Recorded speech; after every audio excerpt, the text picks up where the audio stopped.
2017, I have in our family, we have quite a few investment properties, and most of those are buy and holds, but we do some short-term rentals and other things like that. And so I've always kind of had like a little bit of a passion for investing. So one of the things that I wanted to do at that time was just learn more about it. And so I joined Bigger Pockets, which is kind of like a one-stop shop for real estate investing. And I just started by watching their podcasts and, just networking with people that were already investing, asking questions, things like that. And so I just really kind of just started connecting with investors, and it took off from there. So when did you get in? I'm familiar with Bigger Pockets. When did you get in with them? Right at the end of 2017. So 2017. Yeah, so pretty much all of 2018, I just kind of was training myself and networking and reaching out to people that were interested in investing in the area and starting to kind of build that pipeline. And since then, it's opened up a whole kind of avenue of business for me. And I would say it's a good portion of my business now is working with them. Great. So tell me the difference between a flip, a rehab, a buy and hold. There's all different terms out there in the nomenclature is never all the same. Tell me some of the nomenclature there real quick. The flip and rehab. Yeah, I mean, I guess the main ones that you're going to run into as far as investors and what investors are looking to do, obviously flip, and what a flip is you purchase a house for, typically you're trying for about a 70% value, and then you're looking to invest upgrades and modernization into it and turn it into something where you can turn it into a profit right away. Buy and hold is when you're investing to put a renter in place and you're planning on keeping it long term. You're looking for a long term kind of rental income with it, with some appreciation over time. And there's other things like multifamily, something that you hear a lot where you have several different types of investors with that. One, they may want to live in it, and let's say they buy a duplex or a triplex. Whole different set of standards when it comes to how many units it is. Do you need to go commercial? Things like that. You have short-term rentals. I deal with quite a few short-term clients where they buy a house to, rent on a weekly basis and, look at it that way. So, you have to have conversations with your potential client about, what their strategy is from the beginning. And I found through conversation, most of the time they have an idea of what they want to do going into it, and then they end up changing their mind, or you end up changing their mind based on the conversation. So that happens. It all goes back to the conversation, right? It all goes back to their wants and needs and putting them together with what they want and they need. They might not know they know what they want, they just don't know what they need. And that's a real important aspect there. So for this hour, because it'll go quick if we get into too many things, for this hour, what do you want? You want to stay with flip and sell, or which one do you want to focus on? Yeah, I mean, I can do, flips. Flips are, I mean, I've been doing quite a few flips lately, and I think it's that's a really kind of big segment of investors that are out there. Okay. And it's important. Charleston has had a big shift, probably in the last 10 years or so, since '08, basically, in the flip market here. And, so I think it's really important to kind of stay on top of that, What makes it different than prior to 2008, particularly? In my opinion, the amount of investors that are here and the amount of investment dollars that we're actually seeing in the Charleston market. Nationally, our home prices, our median home price is rather low. Our rental prices are through the roof. And when you have low cost of housing and high rental, you get a lot of investors in the marketplace.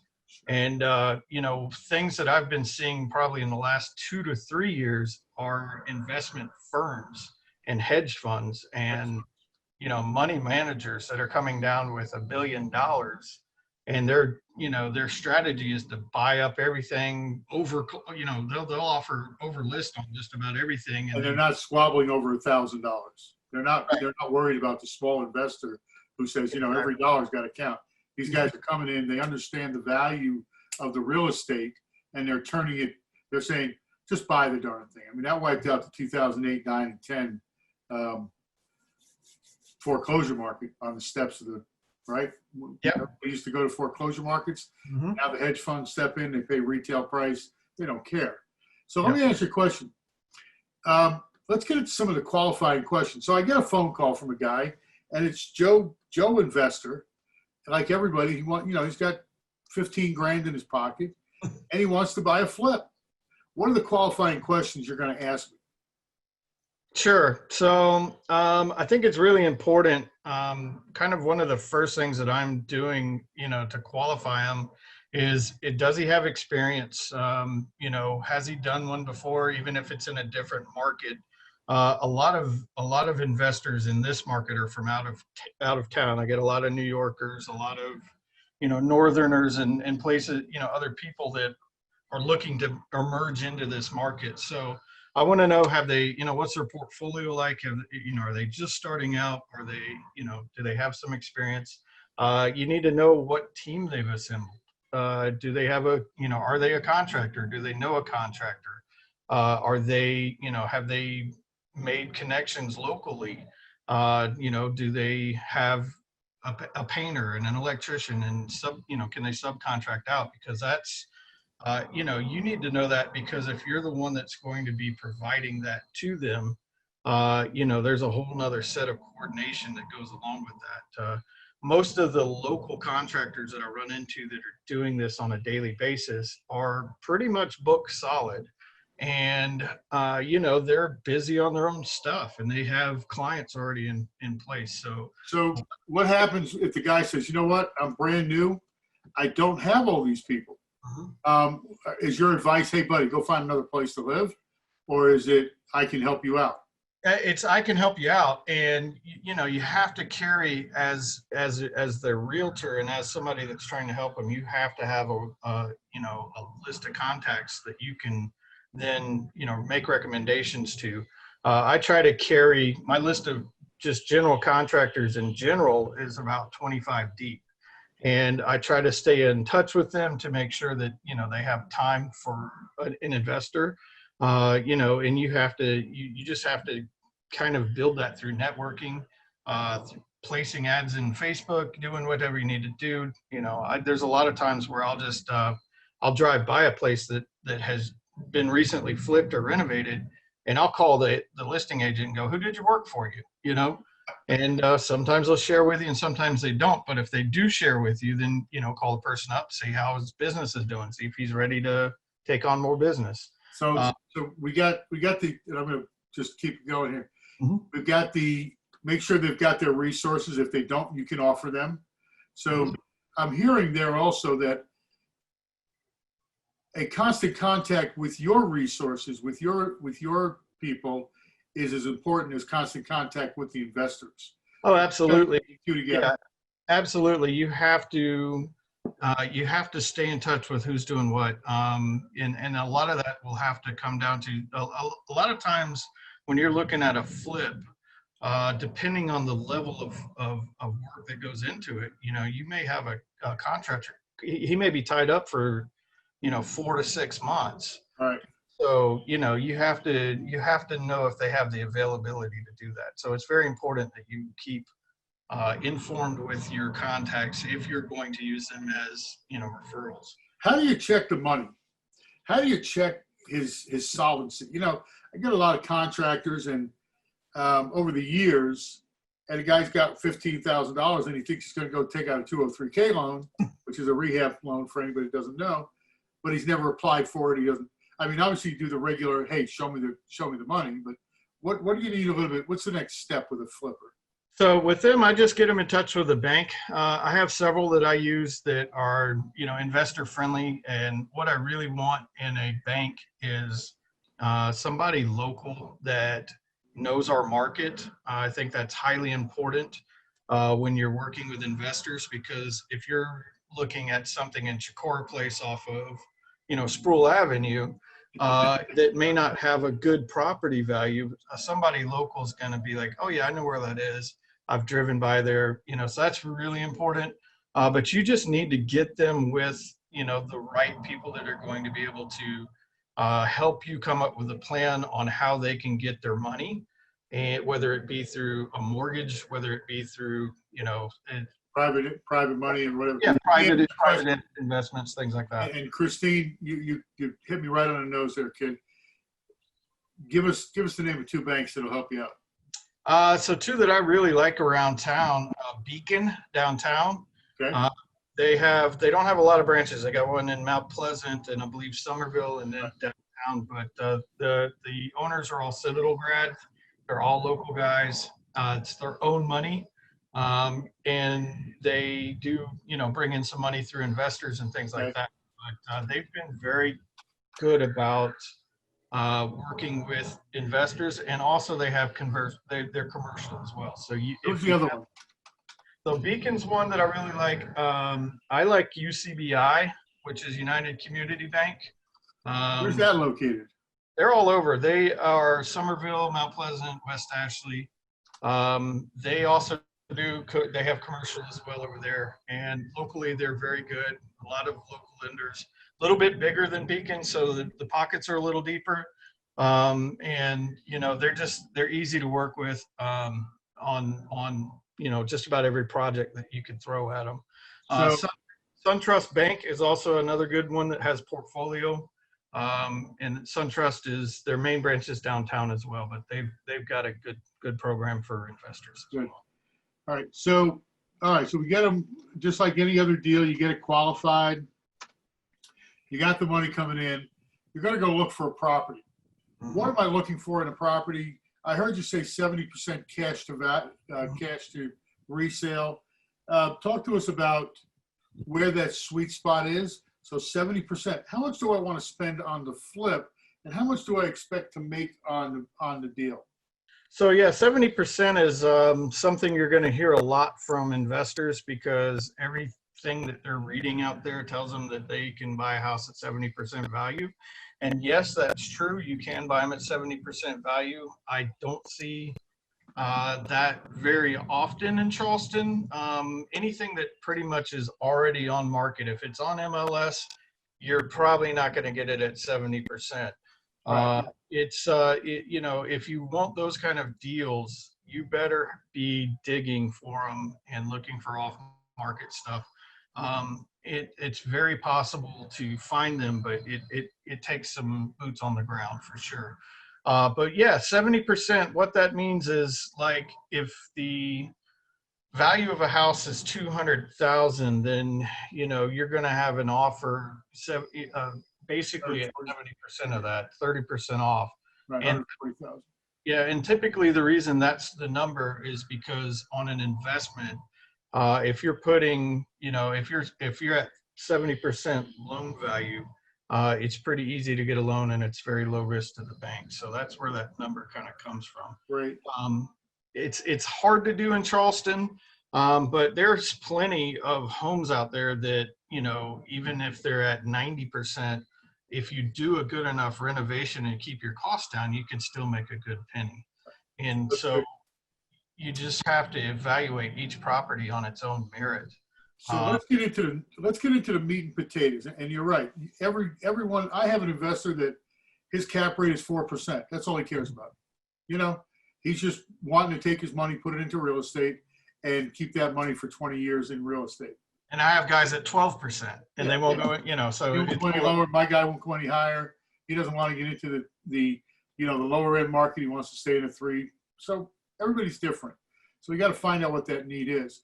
Everybody's chomping at the bit here, though. How do you evaluate a flip? How do you actually? And I see I put the bigger pockets. If you look in the chat, everybody, there's 2 links up there. and you can click on those links. Those are bigger pocket links. The first one is an analysis, and the second one's a rehab estimator. I'm familiar with these in different languages, but Brad, if you would, how do you actually evaluate the flip? I know you have to go out and find it. Because if it's not MLS, it's not going to be everybody's already over it, right? It's not a good deal. So let's just, let's take an example of, you hear of your aunt Susan's got one of her neighbors is selling a house or thinking about selling a house. And I'm like, great, let me in there and take a look at it. And she's lived in the house for 20, 30 years and it needs a ton of work. It's 1960s on the inside. And that's, that's what we would consider to be something that would be a potential flip. You would want to invest money into that, modernize it, and look to make a profit. So let me ask you a question. Why is it a potential flip? Because you can improve that property to increase its value. And if you can do that at a lower cost than it takes than the appreciated value at the end, that's where the profit comes in. So give me a quick, for instance, on a 975 square foot brick ranch in Park Circle. Okay. Right. So, those are probably going for, low twos right now. If you're real lucky, maybe 175, somewhere like that. So value on that's going to be low twos. If you could get one for 175, that would be kind of like your 70% goal. And then, what you're evaluating is, okay, how much money am I going to spend on roofing, on electrical, on plumbing, on kitchens, on flooring, paint, whatever it is that your contractor sees that can improve that house. Once you get it, to that point where it's renovated, you come up with what's called an ARV, which is after renovation value. You hear those, I use that term on a daily basis. What's the ARV on this property? ARV, after renovation value. Important words, folks. Mm-hmm. So the ARV would be what you're going to sell it at on market on the MLS. And so what is the value of the current market condition of this house if it were modern, if it was basically brand new, or if it was to the standard of the newest home in the neighborhood? That's the marketable value of it after you've renovated. So that's ARV. So you have to take your ARV minus your costs, and costs are very in depth. And I strongly suggest you guys look at like a rehab estimator, because a lot of times you're going to run into a plumbing issue, or the roof's not flashed correctly, or there's not flashing on the windows behind the siding, or you have to look at all the systems of the house because as potential pitfalls or costs. But once you've spent your costs, you have your ARV, you back off your costs, your holding costs, your mortgages, your taxes, insurance, everything like that, you come out with a net number. And then anything above what you paid originally for the house is profit. And that's how that works. Okay. So once we get, Brad, I just tried to pull up your bigger pockets. Mm-hmm. And of course, they're both password protected. Yeah, it's free to sign on. I'm sorry. Okay. Yeah, those are links that I would write down. You have to set up an account. It's free to use. Anybody can get in there. I highly recommend, if you're interested in any kind of investing, to go there. You will find Charleston meetups where people meet in Park Circle and they have coffee and talk investments. There are lenders. There's hard money lenders. There's Quickly talk to me about a hard money. Let me set the stage. We're going to get back to that. Mm-hmm. Brad, I'm going to find an estimate sheet and put it up here. Okay. I'm not part of Bigger Pockets anymore, but I'll find one that I can post. Don't worry, folks. I'll get it to you. My bigger question is, everybody gets this call. If you've been in real estate for more than 3 weeks, you've gotten a call from Joe the Flipper, and he wants you to look at 3 properties downtown, and he's got a hard money lender behind him, and he wants this, and this. And the way it usually goes is, hey, we want 3 properties downtown. We're already working on 2. And I mean, this is the story. It's the same story. They're not working on anything. They want you, the real estate agent, to do all the work. Talk about doing all the work for these guys. Will you? So, yeah, I don't do all the work. In fact, one of the first questions I ask when I qualify somebody is, are you going to be lowballing everything that comes on market? Is that your strategy?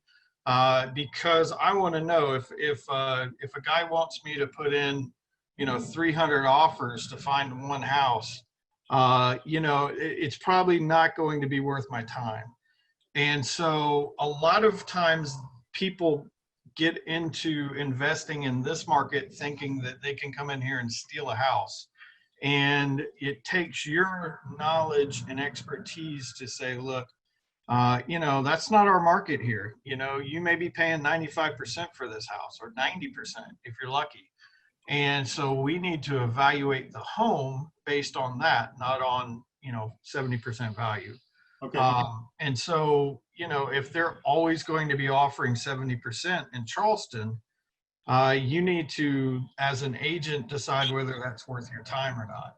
In my opinion, I have enough of a base there that I can rely on, that I've trained, that says, you're not going to get that for this. You've got to trust me that this is what this house is going to go for. And to add on to that, Brad, I've had discussions with Brad in the past. Brad, would you please share with them how you actually find your best deals? What do you call it? So I call it driving for dollars. Is what I call it. And how does that work? Yeah, so I literally will drive around in an investment rich kind of environment. So what I look for is anything older than 1980, basically 70s, 60s, 50s. West Oak Forest in West Ashley, Avondale. I'll even College Park's a good area. Windermere, all over. Anywhere there's older homes. I will look for somebody raking their leaves or watering their plants, or just in their yard, and I'll swing in and say, "Hey, Brad, I'm a real estate agent. I love your home. I was just looking at a house down the street. Can you share with me how long you've been in the neighborhood?" And typically, I've lived here for 20 years. Great. Who in your neighborhood is looking to sell? I'm sure you know your neighbors. By the way, are you looking? If I could get you, some market analysis that shows you could cash out and make, a couple $100,000 on your house. Is that interesting? And just have conversations with people. And I do that, quite a few times a week, where we're just out for, several hours just meeting neighbors. And, you get more deals that way than you'll ever find off of Zillow or something like that. Those are where the big deals are. Those are where you can actually take those, and 100%, Brad, two things there, two ahas.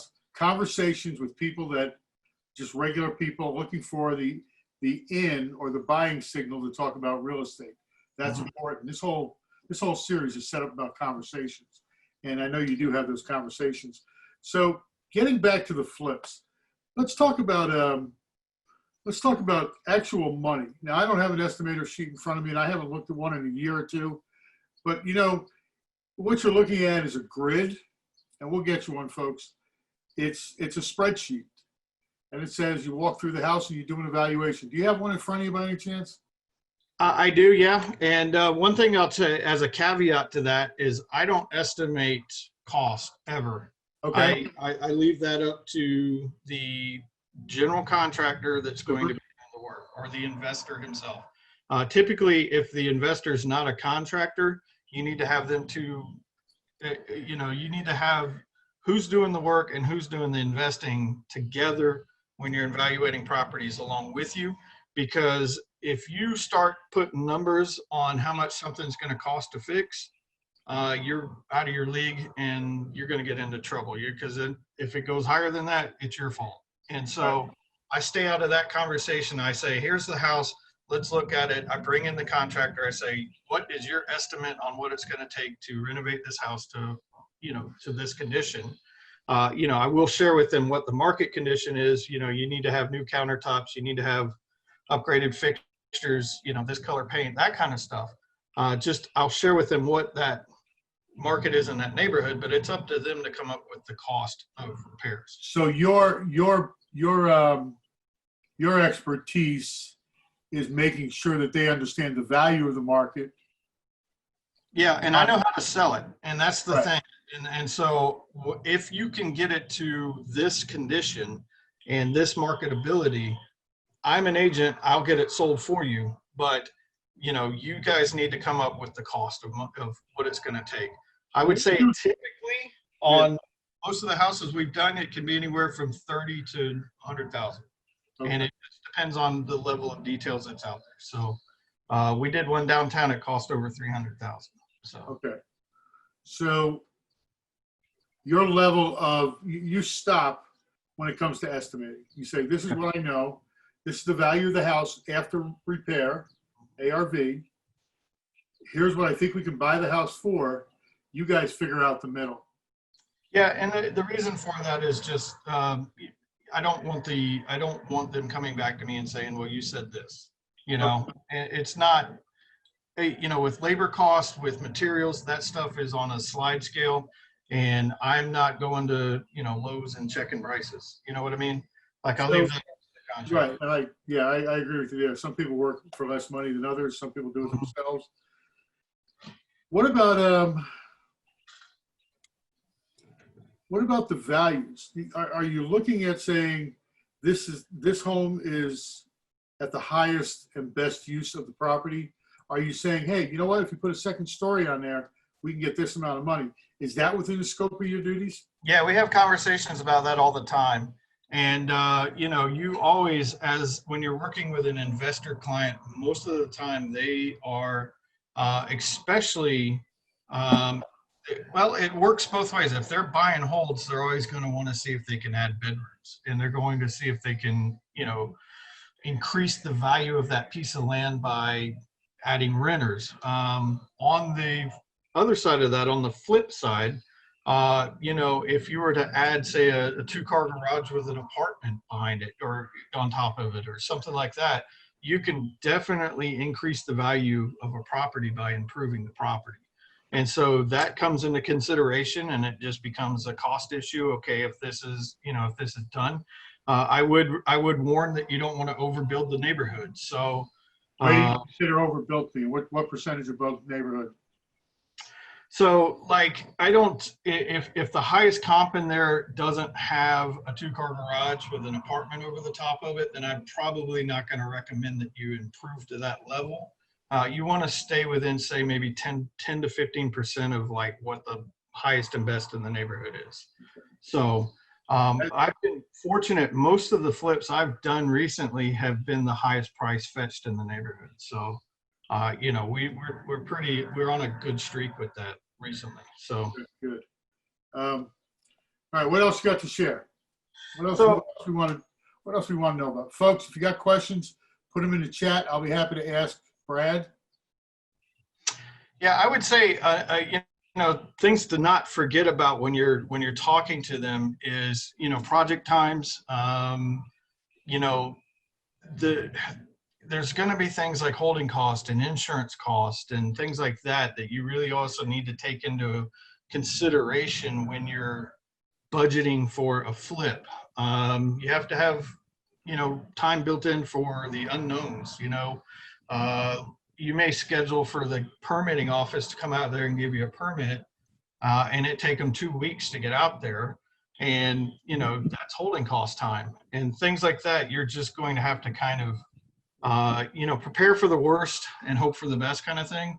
And always be careful. And the other thing I would say about flips in general is a buyer can walk into a poorly done flip and it will turn them off instantly. The money is made in the details of the flip. If you don't skip any details and you do a good job and you spend the money up front, you will get the return come closing. If you try to do it as cheaply as possible, people will notice. And it's the cheap ones tend to sit on the market the longest. And we call that lipstick on a pig, right? Lipstick on a pig, yep. And I'm sure painting. The guy tries to put the crown molding up with the Lowe's corner in it, that kind of stuff. Doesn't work, So Yeah. definitely. Okay, are there items you typically always, I'm getting to you, hold on there. Are there items you typically always recommend, for example, new windows, new floors, etc.? Yeah, so the stuff that you get the highest return on investment are doorknobs and fixtures, hinges, Wow. cabinets, door, like, any kind of hardware basically. So hardware, you get about a 3 to 4 times investment, return on investment. Countertops, if you have old cabinets, you don't necessarily need to replace them if they're in good shape, but paint them a modern color, grayscale or white, typically is good. Granite is out now. Granite is being replaced by quartz.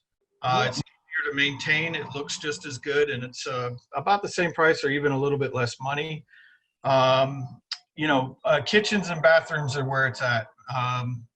If the things that will turn a buyer off more than anything is if you have a poorly done kitchen or bathroom, or if you've skipped a detail. So really spend the time getting those two areas, as nice as possible. You want all your appliances to match. You want, take out any kind of ugly lighting fixtures. Make sure you put natural bright white lights in there, nothing yellow.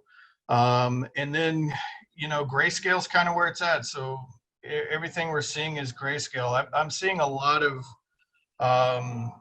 we've been doing a lot of like board and batten on the outside side of houses lately. You have to check with HOAs, but board and batten is very modern right now, and it's very highly requested. And it's actually one of the easier sidings to put up. So you can save yourself some money and get good return on investment if you have. That's vertical, right? That's vertical. You put the sheet down, you tap another board over the top. Yeah, it's like a cement plank, and then you put a vertical batten over top of it. Yep. And you'll see it if you go through like Carnes Crossroads or somewhere like that. Steve Farm, a lot on Steve Farm, that kind of stuff. Yeah. So those are really good. And if you're, always make sure, here's something that is a tip, is when you start a flip with a client and they are, promising you the sale afterwards, you need to have a listing agreement in place, even if it's an inactive listing, because most investors, until they trust you, aren't going to be loyal at all. They're going to chase the deal. They're going to have the word gets out there that they're looking for properties, and like 30 agents will call them. And, so you have to make sure you protect your time and your investment put into it. So I do that with listing agreements at the beginning of the project, because I tell them, simply say, hey, I'm going to be marketing this. We're going to take pictures as you're going through it. We're going to be continually marketing it. Hey, this is coming up in September. You got to come check this thing out. We'll even let you in ahead of time, and just if you want to walk through things like that. Well, I'm doing my duty as an agent, but I'm only going to do that if I'm under contract. And so, that's something, if just to kind of guarantee yourself the sale after the flip's over, is get a listing contract for as long as you can get it. And this goes back to talking about doing all the work and not getting the reward. It is taught in many classes that you go to, and I've been through a couple of seminars. It is taught that the real estate agent is just a vehicle. One last thing, if they can save 6%, they're going to do it. So make sure you have a compensation agreement. Without even a listing agreement, and I agree with Brad, what I used to do is a compensation agreement, just in case they did give the listing to somebody else, because our listing says this is in effect until the next listing is signed. I don't know why we have that in our contract, but it's kind of goofy. So make sure you have a compensation that when this house sells, you owe me X amount of dollars. Okay, because I worked my butt off. Maybe I reduced my commission up front. We can't talk about commissions, obviously, it's antitrust, but make sure you got yourself CYA. What are the questions we have for Brad? And Brad, while we're waiting, what's your biggest challenge out there? Biggest challenge is how highly competitive it is. There's so much investment dollars in this market. You spend most of your time digging for deals. And so that's where the work and when you're working with investors, the work is in the finding them deals. There's plenty of investors out there. You can go to Bigger Pockets right now, post up that you're willing to work with investors, and I bet 20 of them will call you today. So you can find clients, very easily. The hard part is you better have something to show them. And if it's on MLS, it's already not a deal. And so you have to want to really get out there and meet your neighbors, meet people in investment friendly areas. Do the research up front. If you want to look at investments in, say, Drayton on the Ashley, well, you better know what the comps are in there before you go in there and start talking to the neighbors. And so, be educated, educate yourself, learn the market, and then go out and find the deals. That's something that I kind of had to learn the hard way. So I think we all learn the hard way, and that's what we're trying to do here with these interviews, is to shorten that learning curve and shorten the money out of our pockets, right? I tell everybody, years ago when I was young and new, and I had a $10,000 line item in my budget that was just for mistakes. And these are mistakes you make. You spend a lot of time working on somebody, and your time is worth money. So make sure you listen and keep going straight. Stay away from the investors who just want to waste your time. Make sure they're qualified. That's big. What else we got going on? Is there anything else particular to flips? Because we can do a quick. I want to talk about cap rate. Cap rate's like cap rate is so overused. The words are so overused. And bottom line is, it's return on investment. So Brad, tell me how you do it. So a guy comes up, he says, Brad, I want to make 10% on this investment. What does that mean to you? Yeah, so to me, I mean, that's something that they've read in a book, and that they kind of want to hold a standard for. And I look at cap rate kind of with a grain of salt, because again, it's it's subjective to the property, and not all properties are going to fit the same mold. And you can buy an amazing property that has just great appraisal potential, and you could net zero for 2 or 3 years, but if it's the right property, you could see a return beyond your wildest dreams on that property at a certain point. And so cap rate is basically just a return on investment. And everybody that every investor is different. I've heard 4% up to 12%, and that's just basically the standard that investor has set in their mind of what they would like to earn on a particular property. And what I will tell you is, yes, that is a good kind of guideline to follow with that investor. And some of them are firm. They won't go under 10%, and they it doesn't matter. That's their cutoff point. Anything less than that, they're not even going to consider. And that kind of helps you evaluate properties for that certain investor. For that, you just don't even look at it if it's 8%, because he's not going to be interested, or he or she. So give that to your 8% guys. Right. Yeah. So, but again, we've done deals where yes, we would have loved to have it at 8, but it looks so good at 4, that you still kind of, you forget about the rules just because another rule comes into play. And so use it as a guide. It will help you kind of filter deals for, which investor. And it's certainly a good question to ask. It comes more into play with buy and holds, where they're looking at, an investment on, what their rental is, with what they're getting as far as, if it's a multifamily, something like that. But, use it as a guide. It doesn't have to be in stone though. And, keep that in mind too. If you find a really good property that fits somebody's personality or their budget or their, level of expertise, and it's not quite where their cap rate wants to be, don't be afraid to show it to them. Right. And, show them why it's a good deal. let's talk a little bit about buy and hold real quick, because I want to get this out. You know, I get a lot of questions all the time about what, you know, what should I be looking for? What's the value of an investment? You know, how do I figure out if the guy's going to make money?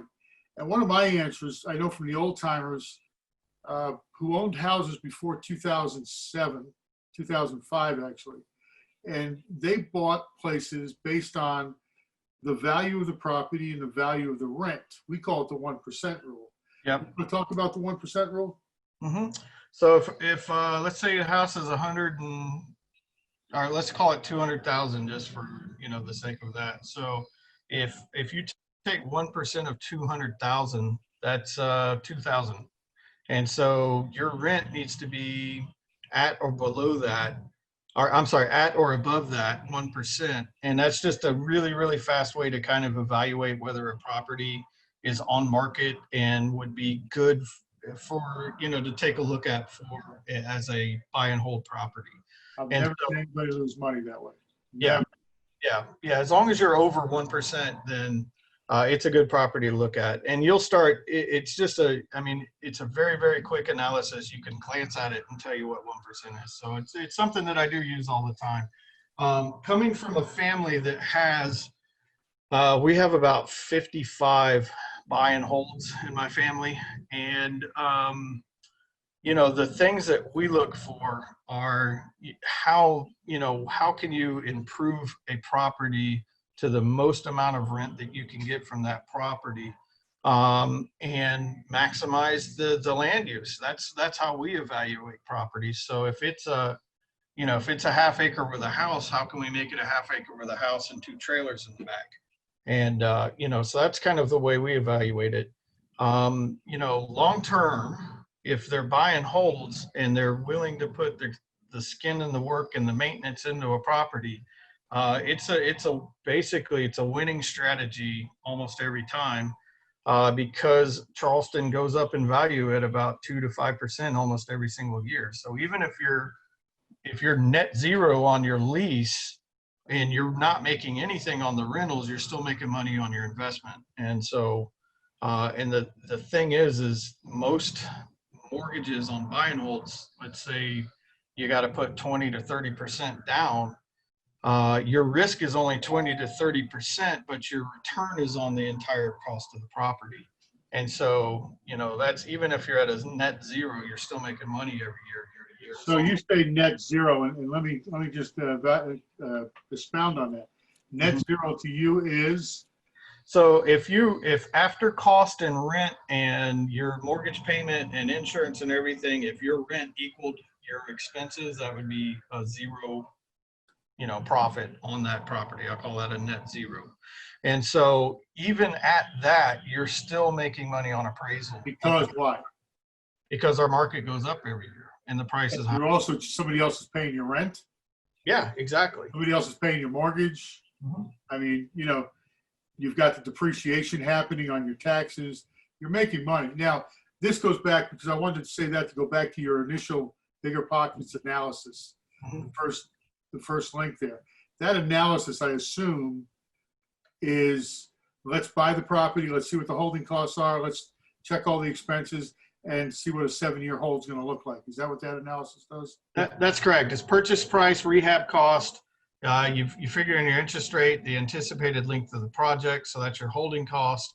It figures your loan amount, your monthly interest from the loan, your property taxes, monthly insurance, monthly utility bills. Does it figure out the recapture tax and the capital gains if you hold it for sale? Not, and that's something that CRS does. Yeah. Yes, yeah, it's something that if you want to be a complete kind of expert on that field with your, you know, with your clients, you need to know it and you need to educate it.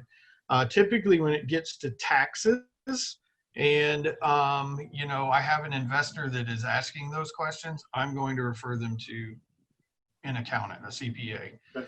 And, you know, that's just because, again, once again, that's out of my wheelhouse and I'd rather them hear that from the. And that's fair. That's fair. I use a program from CRS, Certified Residential Specialist. Mhm. that they figure all that stuff out. It's probably outdated, but it still gives them an estimate of what they're Mhm. looking at down the road. So your best advice to somebody that's just starting out? Best advice, know a little bit about what you're talking about. You can fake it till you make it. And most investors, depending on their level of savviness and their knowledge, they're either going to tell you what they want and what they're looking for, or they're going to say, hey, I've got money, but I don't know the market. And so, you can learn the terminology as you go. Like, I mean, I didn't know what a K-12 was until about a year ago. I just had never even Cool, isn't it? what it was called a K-12, which is what your rent rolls. K to 12. Yeah. Yeah. So, I learned stuff all the time from these guys, and they use abbreviations and stuff that normal people don't use. But what I would say is, get educated, watch these podcasts, go to some of these investor meetings, because they're going to be talking about what properties are hot, what style to put in the house. Trends are always changing. Um, you know, Also just meet other people that are doing it, and you're going to, through osmosis, you're going to pick up, you're going to pick up so much. Don't be afraid if you see a rehab going on. And one way you can always kind of tell a rehab is it's got a dumpster in the driveway. Right. If you don't know, so if you see a dumpster in the driveway, pull over and ask, just ask who's doing the rehab and get to meet them. They may end up being a contractor for you down the road, or they may have an electrical guy that you could use. Do And you have excuse me, do you have a local investor group that you hang out with? Do you want to share that with us? so there's one or two of them around town. Winnie Timmons, actually, I don't know if she's on here, but Winnie Timmons, She's not with us today. she goes to one almost every Thursday. And she would be one. I can email you guys. I haven't been to one in about a year just because of my business has been pretty busy, but there's one in Park Circle. And again, if you go to Bigger Pockets and just click on Charleston, you'll see 6 or 7 of them in there, and they meet, on a regular basis. But yeah, there's one in Park Circle I used to go to called the Charleston Investor Meetup, I think was the name of it. And, it was a regular thing where they're just meeting for coffee and talking investing. And, that's a good way to kind of get your feet wet. It's that, and just ask a lot of questions. Make sure you don't, you really have kind of a good grasp on what your client is looking for. And know your market. There's a lot of areas where you can make money in this market. In my opinion, I think College Park right now is a good investor area. Ladson's not too bad. South Windermere over On the woods. Yep. Oak Forest, anywhere along like 29407, pretty much all of 29407, you can find deals. And then Wagner Terrace downtown, we're doing some big things in Wagner Terrace. There's a lot of money to be made down there. Higher rehab cost. But yeah, we're doing some good things down that way too. So Every new rehab, you get a bicycle lock. Yep, pretty much. Yeah. So we're at 1:52 p.m. Brad, I think you gave a lot of information. I think there's 5 more hours of information you can give. Would you do me a favor and type in your contact information? Yeah. Anybody, and I'm always available for questions if anybody ever has anything that they want to talk about. And I'm happy to take you down to job sites, let you see what it looks like from actually the working part of things. The contractors that we're doing, I mean, these guys are, this is what they do for a job, most of them. And, they're in it 8 hours a day, just like I am out there digging for deals and rehabbing houses. And so if you ever want to just kind of tag along, we could set something up and I can just go introduce you to people and let you see how it is. Super offer right there. Yeah. Super offer. Yeah. So I'm typing in my name and cell phone and email address. And Yeah. yeah. I appreciate it, Brad. Anybody got a question for Brad? All right. There's Brad's cell phone number. As you all know, I'm Greg Flanagan, and I've been in business about 15 years. And this is part of my new business that's about a year old. It's called Power Onward. And these are power interviews. We plan on doing 8 of these. This is number 5. And it's dealing with solo agents, because I believe solo agents, believe it or not, are the future. Just like Brad goes out there and knocks on people's doors, sees them raking lawns, our business is built on one-to-one conversations. And the more conversations you have, belly to belly, face to face, the more deals you're going to do. Now, you can go the other route and you can buy leads. I'm not a big proponent of buying leads. The only thing you're going to get from buying leads is a lot of time spent trying to track down people. Yes, you'll hit a blind hog can find an acorn in a field. Every once in a while, you're going to make some money. But the true way that these solo agents, these successful solo agents are working is by meeting people, talking to people, and using real estate conversations. Brad is a great one at that. Drive down the street and stop.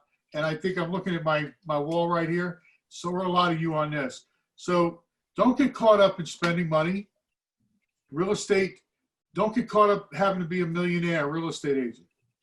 Get caught up, figure out what you need to make a living, to live the lifestyle you want to live, and let's focus on that. If you need help doing that, if you're not in Ignite or you're not in productivity, I also run a coaching company on the side, and I'd be happy to talk to you afterwards, or drop me an email, and we can just discuss how I can help you get through that. So if there's nothing more, Brad, I thank you very much. This will be recorded. If you have not already, on Facebook, there's a private group. It's called @Power Interviews. Join that. All these are recorded. I only put up the audio, so we don't have to look at my face all day. So, get on there, share it with people, and I'd be happy. Next week, we're looking to do luxury homes. For those people that want to get into luxury homes, got a lot of cash in your pocket, don't care about the flippers and the rehabbers, we're going to be doing luxury homes next week. I have a tentative person. I'm not going to say who it is, but it's going to be a good one. All right? Hey, Greg? Yes, Sarah. This is Sarah. The name of that Facebook group is @Power Interviews. Brad, this was just chock full of great stuff. Thank you so much. You're welcome. Yeah, and always, just as a final tidbit for me, always come from a place of cooperation and not competition. It's highly competitive out there. You're going to get a lot more accomplished if you try to help people and you offer them something. And so, it just always keep it in mind when you're out there meeting neighbors, you're talking to people, is how can I help you? How, what can I do to enlighten you or get you market information or whatever you need? But don't it can be competitive. Don't be that competitive guy. Go in with that attitude of cooperation, and you'll get a lot done. Great. That's a super end. Thank you. All right. I appreciate y'all. Have a great day. Take care. Bye.